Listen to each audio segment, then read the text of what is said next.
The advance of Australian forces over ground just evacuated by the Japanese when Dakota was recaptured and the enemy driven out. An observation post used by the tree-climbing Japs.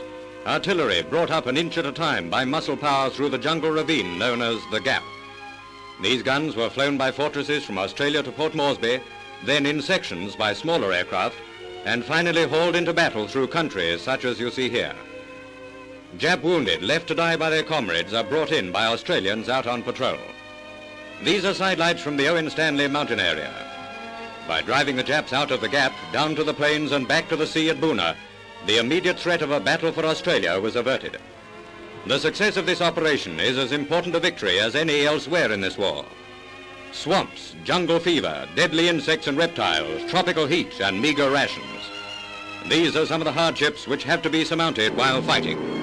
The daily dose of quinine comes by air. It's not asking anything out of the ordinary to extend to these magnificent Aussies our unstinted admiration. We welcome these pictures from New Guinea. They tell us things we should know as fully as we see how things are shaping in other parts of the world.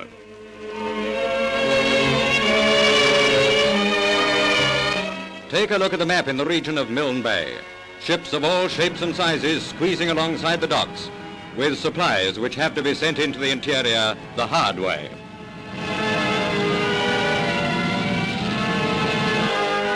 Patrols have to move cautiously because isolated parties of Japanese are still resisting and have to be mopped up.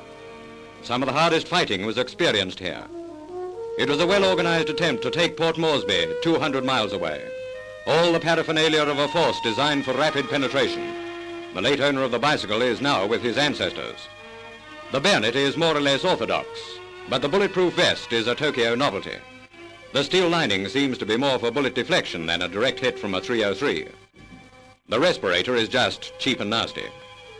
Two-toed rubber shoes are used by snipers for tree climbing. No praise is too high for the RAAF Kitty Hawk fighter squadrons. Men back from Milne Bay say that the fighter pilots had it all over the Jap Zeros. Now perhaps you'd like to meet some of the men who swept Jap air opposition from the Milne Bay skies.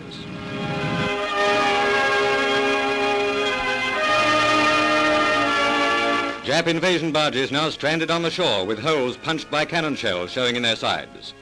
To the Pacific, the Japanese flag is as foul an emblem as the swastika is to Europe. We are not speaking astronomically when we say the rising sun has got to set.